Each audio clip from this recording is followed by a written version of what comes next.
Hello everyone, आप सभी का स्वागत है आपके अपने यूट्यूब चैनल विशाल गौतम 783 पर। आज है 29 अगस्त 2024 और आज की इस वीडियो में मैं आपके लिए लेकर आया हूँ 29 अगस्त 2024 के डेली करंट अफेयर्स के कुछ इंपॉर्टेंट क्वेश्चंस। अगर आप किसी भी एग्जाम की तैयारी कर रहे हैं तो ये वीडियो आपके लिए काफ़ी ज़्यादा इम्पोर्टेंट रहने वाली है। अगर आप इस चैनल पर पहली बार आए हैं तो चैनल को सब्सक्राइब कर लीजिए और साथ ही बेल आइकन को भी ऑल पर प्रेस कर लीजिए, ताकि जब भी मैं कोई नई वीडियो अपलोड करूं तो सबसे पहले आप उस वीडियो को देख पाएँ। और आज की इस वीडियो की PDF फाइल आपको हमारे टेलीग्राम चैनल पर मिल जाएगी और टेलीग्राम चैनल का लिंक आपको इस वीडियो के डिस्क्रिप्शन में मिल जाएगा, तो आप वहां से इस टेलीग्राम चैनल को ज्वाइन कर सकते हैं। तो चलिए चलते हैं आज के अपने टॉपिक की ओर। तो कल की वीडियो में हमने जाना था अगस्त 2024 में कैसे फिर से अगले 5 साल के लिए लोक जनशक्ति पार्टी का राष्ट्रीय अध्यक्ष चुना गया है। तो सही आंसर है चिराग पासवान को। अगस्त 2024 में प्रधानमंत्री नरेंद्र मोदी यूक्रेन की यात्रा करने वाले पहले भारतीय प्रधानमंत्री बन गए हैं। ये पोलैंड की यात्रा के समाप्ति के बाद किस विशेष ट्रेन से यूक्रेन के दौरे पर पहुंचे हैं? सही आंसर है रेल फोर्स 1। अगस्त 2024 में गृह मंत्रालय ने केंद्र शासित प्रदेश लद्दाख में कितने नए जिले बनाने का फैसला किया है? 5।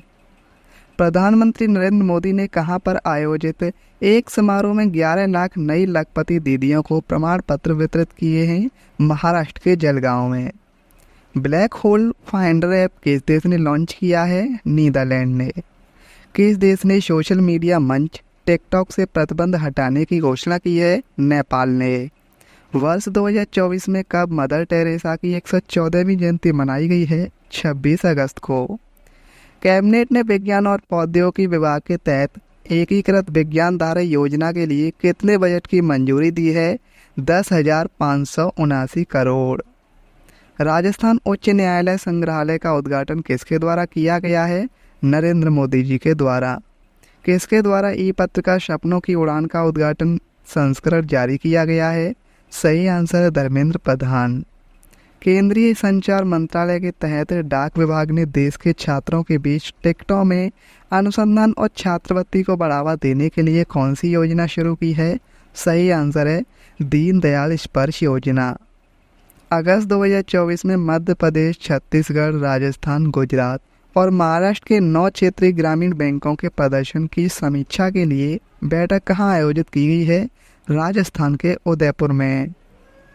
तो अब हम आते हैं आज के अपने प्रश्नों की ओर और आज का हमारा पहला क्वेश्चन है, कैसे भारत तिब्बत सीमा पुलिस यानी ITBP का अतिरिक्त महानिदेशक नियुक्त किया गया है? सही आंसर है इस क्वेश्चन का ऑप्शन ए, संजीव रैना को। भारत तिब्बत सीमा पुलिस के 1987 बैच के वरिष्ठ अधिकारी संजीव रैना को ITBP का अतिरिक्त महानिदेशक नियुक्त किया गया है। वह विशेष रूप से भारत चीन वास्तविक नियंत्रण रेखा पर तैनात बलों के प्रभारी होंगे। कश्मीर के रहने वाले संजीव रैना नवंबर 1987 में ITBP में शामिल हुए थे और उन्होंने लद्दाख, जम्मू और कश्मीर तथा पूर्वोत्तर में अपनी सेवाएं दी हैं। वह ITBP के इतिहास में इस उच्च पद तक पहुंचने वाले भारतीय पुलिस सेवा के बाहर के केवल दूसरे अधिकारी हैं। बात करें अब भारत तिब्बत सीमा पुलिस यानी ITBP की, तो इसकी स्थापना हुई थी 24 अक्टूबर 1962 को। इसका मुख्यालय नई दिल्ली में है और बल का आदर्श वाक्य है शौर्य, दृढ़ता, कर्मनिष्ठा। नेक्स्ट क्वेश्चन है, किस राज्य ने प्राकृतिक आपदाओं के बीच केरल और त्रिपुरा को 20-20 करोड़ रुपए की वित्तीय सहायता प्रदान करने की घोषणा की है? सही आंसर है इस क्वेश्चन का ऑप्शन बी, मध्य प्रदेश।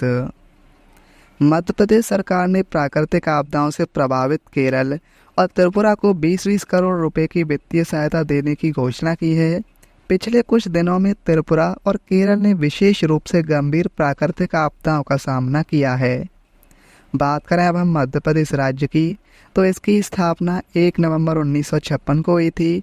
मध्य प्रदेश की राजधानी भोपाल है। मुख्यमंत्री वहाँ के मोहन यादव और राज्यपाल हैं मंगू भाई पटेल। किसे नैस्कॉम के नए अध्यक्ष के रूप में नियुक्त किया गया है? सही आंसर है ऑप्शन बी, सिंधु गंगाधरन को। सैप लैब्स इंडिया की प्रबंध निदेशक सिंधु गंगाधरन को national association of software and service companies यानी नेस्कॉम का नया अध्यक्ष नियुक्त किया गया है। वह मनोनीत अध्यक्ष राजेश नाम्बियर का कार्यकाल समाप्त होने के बाद उनका स्थान लेंगी और वर्ष 2023 में सिंधु गंगाधरन को नेस्कॉम सीसीसी परिषद के अध्यक्ष के रूप में नियुक्त किया गया था। अब हम बात करें नेस्कॉम, तो इसका पूरा नाम है national association of software and service companies. इसकी स्थापना 1 मार्च 1988 को हुई थी और नेस्कॉम का मुख्यालय उत्तर प्रदेश के नोएडा में है। विश्व जल सप्ताह 2024 कब मनाया गया है? सही आंसर है ऑप्शन बी, 25 से 29 अगस्त तक। स्टॉकहोम अंतर्राष्ट्रीय जल संस्थान द्वारा 25 से 29 अगस्त 2024 को विश्व जल सप्ताह आयोजित किया जा रहा है। विश्व जल सप्ताह वैश्विक जल मुद्दों पर अग्रणी सम्मेलन है जो 1991 से हर साल आयोजित किया जाता है और विश्व जल सप्ताह 2024 की थीम है वो है सीमाओं को जोड़ना, शांतिपूर्ण और टिकाऊ भविष्य के लिए जल। भारतीय नौसेना का कौन सा युद्धपोत आधिकारिक दौरे पर श्रीलंका के कोलंबो बंदरगाह पहुंचा है? सही आंसर है ऑप्शन ए, INS मुंबई। भारतीय नौसेना का पोत INS मुंबई श्रीलंका की 3 दिवसीय यात्रा पर कोलंबो बंदरगाह पहुंचा है। INS मुंबई 163 मीटर लंबा विंध्य संवहक पोत है जिस पर 410 सदस्यों का चालक दल सवार है। यह जहाज श्रीलंका के किसी बंदरगाह पर पहली बार आया है और 22 जनवरी 2001 को भारतीय नौसेना में स्वदेश निर्मित INS मुंबई शामिल किया गया था। अगस्त 2024 में किस देश के पूर्व प्रधानमंत्री सलीम अल होस का 94 वर्ष की आयु में निधन हो गया है? तो सही आंसर है इसका ऑप्शन ए, लेबनान। लेबनान के पूर्व प्रधानमंत्री सलीम अल होस का लंबी बीमारी के बाद हाल ही में निधन हो गया है। वह 94 वर्ष के थे। सलीम अल होस ने 1976 और 2000 के बीच 5 बार प्रधानमंत्री के रूप में कार्य किया है और राजनीति और अर्थशास्त्र पर उनके 17 प्रकाशन हैं। नाइट फ्रैंक इंडिया के प्राइम ग्लोबल सिटीज इंडेक्स 2024 में भारत की आर्थिक राजधानी मुंबई कौन से स्थान पर है? सही आंसर है ऑप्शन सी, दूसरे स्थान पर।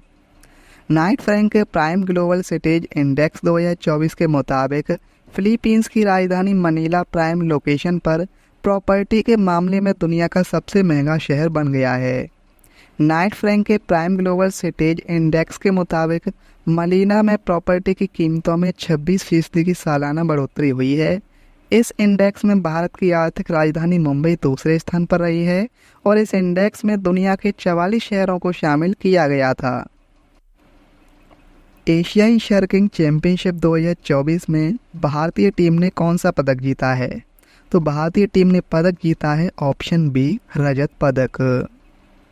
भारत ने मालदीव के फुलशधु में आयोजित एशियाई सर्किंग चैंपियनशिप 2024 में रजत पदक जीता है। फाइनल मुकाबले में जापान ने भारत से 58.40 के बड़े अंतर से हराकर 7 स्वर्ण पदक जीता है। इसमें भारत का स्कोर 24.13 रहा है और इसी के साथ भारतीय पुरुष और महिला सर्किंग टीमें जापान के आइची नायोगा में आयोजित होने वाले एशियाई खेलों 2026 में प्रतिस्पर्धा करेंगी। नेक्स्ट क्वेश्चन है, भारत पेट्रोलियम कॉरपोरेशन लिमिटेड यानी BPCL ने किस राज्य में हरित आवरण को बढ़ाने के लिए वन रोपण की एक महत्वपूर्ण पहल अरण्य परियोजना की शुरुआत की है? सही आंसर है option C, Bihar. Bharat petroleum corporation limited ने बिहार में वन रोपण की एक महत्वपूर्ण पहल अरण्य परियोजना की घोषणा की है जिसका उद्देश्य राज्य के हरित आवरण को बढ़ाना है। इस परियोजना में राज्य के 3 प्रमुख वन क्षेत्र में 1 लाख सीड बॉल लगाए जाएंगे। यह पहल BPCL के कॉरपोरेट सामाजिक दायित्व का हिस्सा है। इस दृष्टिकोण का उद्देश्य वन क्षेत्र को बहाल करना और स्थानीय समुदायों के लिए आर्थिक अवसर पैदा करते हुए पर्यावरण जागरूकता को बढ़ावा देना है। और BPCL ने बिहार में पहाड़ियों पर या ड्रोन के माध्यम से हवाई बीजारोपण शुरू किया है। बात करें भारत पेट्रोलियम कॉरपोरेशन लिमिटेड यानी BPCL की, इसकी स्थापना 1952 में हुई थी। मुख्यालय इसका मुंबई में है और अध्यक्ष हैं Krishna Kumar. Right to disconnect कानून किस देश द्वारा लॉन्च किया गया है? सही आंसर है ऑप्शन बी, ऑस्ट्रेलिया देश के द्वारा। काम से संबंधित मानसिक स्वास्थ्य समस्याओं से निपटने के लिए ऑस्ट्रेलिया ने राइट टू डिस्कनेक्ट कानून लॉन्च किया गया है। फेयर वर्क अमेंडमेंट एक्ट, जो फेयर वर्क एक्ट 2009 में संशोधन करता है, इस साल की शुरुआत में ऑस्ट्रेलिया संसद में पेश किया गया था और इसे 26 अगस्त से लागू किया जाएगा। राइट टू डिस्कनेक्ट अधिनियम उन कर्मचारियों की रक्षा करता है जो काम के घंटों के बाहर अपने नियोक्ता के संपर्क की निगरानी करने, पढ़ने या जवाब देने से इनकार करते हैं।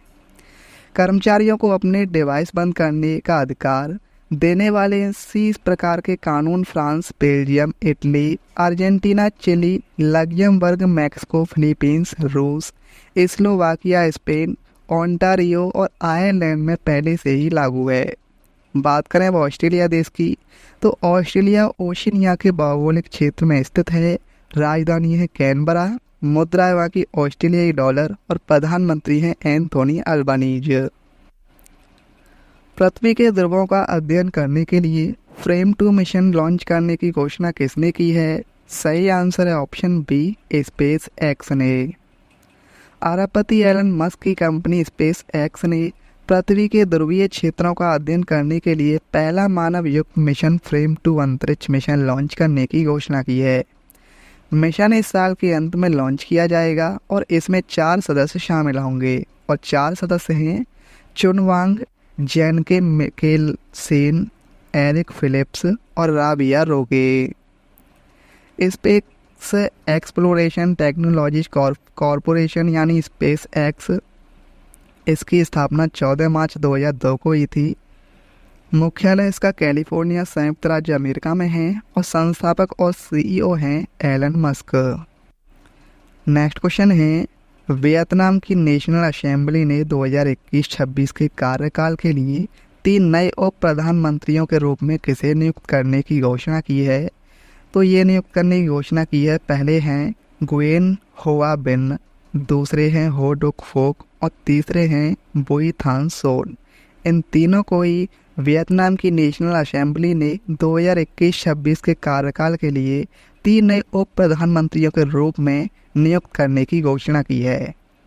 वियतनाम की नेशनल असेंबली ने 2021 से 26 के कार्यकाल के लिए 3 नए उप प्रधानमंत्रियों के रूप में गुयेन होआ बिन, हो डुक फोक और बुई थान सोन की नियुक्ति को मंजूरी दे दी है।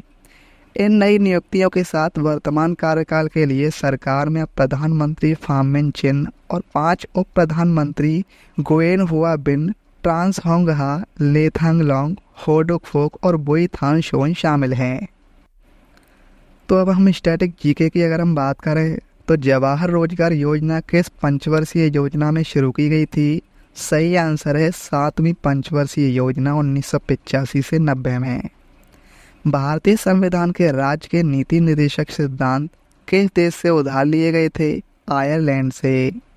मेगास्थनीज की पुस्तक इंडिका में भारतीय समाज के कितने वर्गों का उल्लेख है? 7।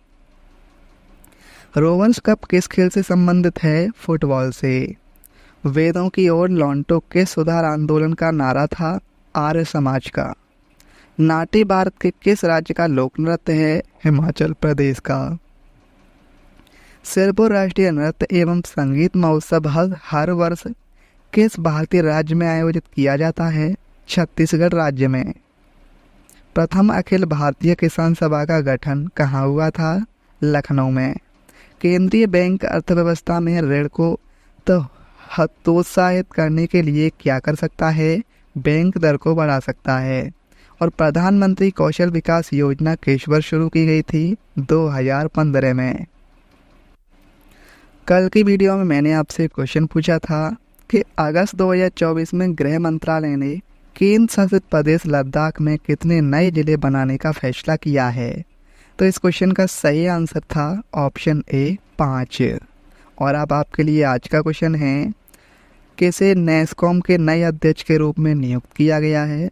इस क्वेश्चन का सही आंसर आपको कमेंट में बताना है। अगर आपको ये वीडियो आज की हेल्पफुल लगी हो तो आप इस वीडियो को अपने दोस्तों के पास जरूर शेयर करना और अगर आप इस चैनल पर पहली बार आए हैं तो चैनल को भी सब्सक्राइब जरूर कर लेना। तो चलिए चलते हैं। जय हिंद, जय भारत, वंदे मातरम।